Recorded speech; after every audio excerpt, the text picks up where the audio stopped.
So, you see these videos and clips of people saying how they're making money in Counter-Strike by doing trade-ups, buying skins and stickers, and you're just curious as to how they even got started.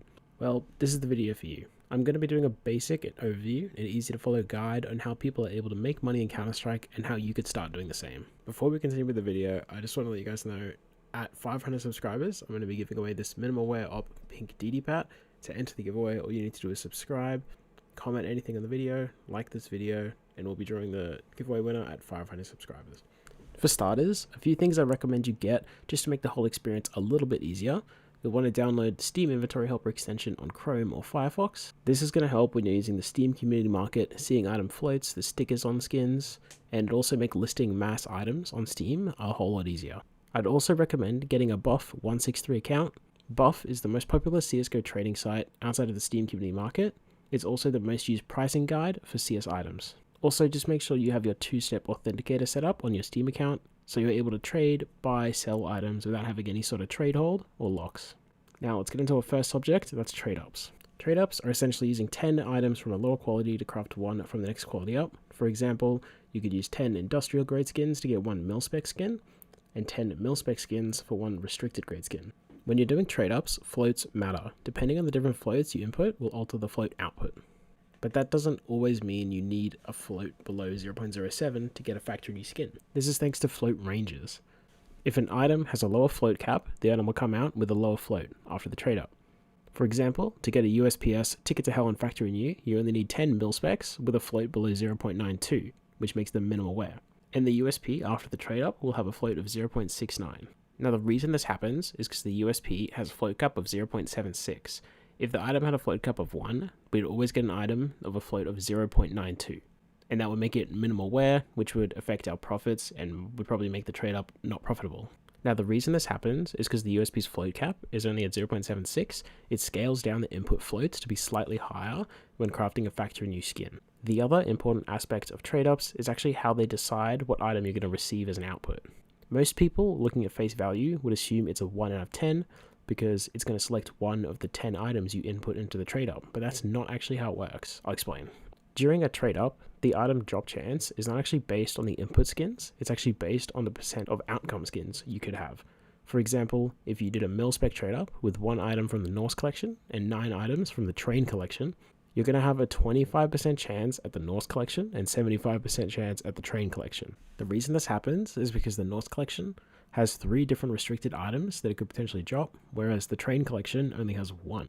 Trade-up users have been doing this for years to skew the odds in their favor, although you're still taking a risk. If you're able to make trade-ups profitable, you could very easily build up a small fortune with some time.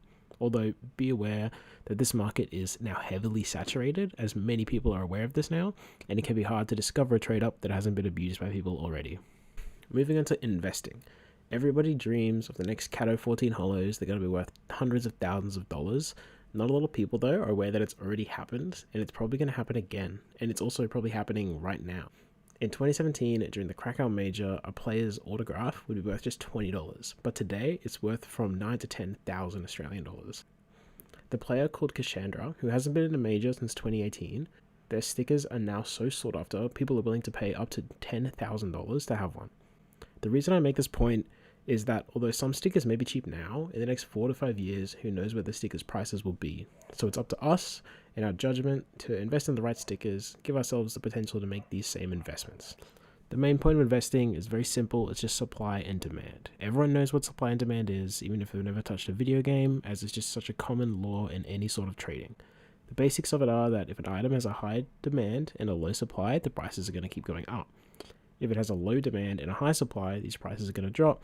If they're about even, the prices won't really move, and they'll most likely be a very stable item. Here are a few examples. So the M4A4 Poseidon, of course, used to only be worth $200. Now, as the supply has gone down, the player base has increased, the prices have since gone up to almost $2,000. On the contrary, the Anodized Navy MP7, although the item has a somewhat steady demand, the amount of these items have increased significantly since the release of CS2.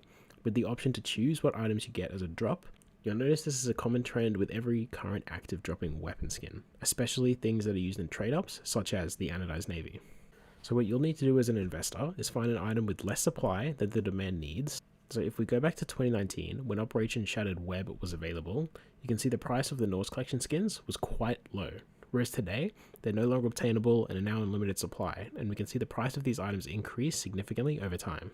For us to profit from this, during an active operation, you would be buying up limited stickers, skins, cases, and patches, holding onto them for some time until after the operation is ended, and then you'll be able to sell them for a significant profit depending on the items that you've chosen. And those same rules are going to apply to major stickers and sticker capsules. Although there are a few more aspects that go into the prices of these stickers, things such as the design, the performance in the major, the quantity of the stickers, and if the team is going to be returning. A good example of a team not returning is Copenhagen Flames in 2021 at Stockholm. As the team's gone bankrupt, they're not going to be playing in any more tournaments, so the stickers are not going to be dropping anymore, and will continue to get rarer and rarer as the years go by. And because this is such a good looking sticker that people invested a lot into, people are still applying them because they're not as expensive as some other stickers. But as the supply is going down, the prices will continue to increase. I want to just reiterate that investing, trade-ups, it all takes time. It's not a get-rich-quick cheat. You'll need to be patient, choose your investments wisely, make sure your trade-ups are 100% profitable. So just don't blindly follow YouTubers' trade-ups or investments. Remember, always do your own research. Never invest more than you're willing to lose, as everything could drop in a moment. That's all for today. Peace.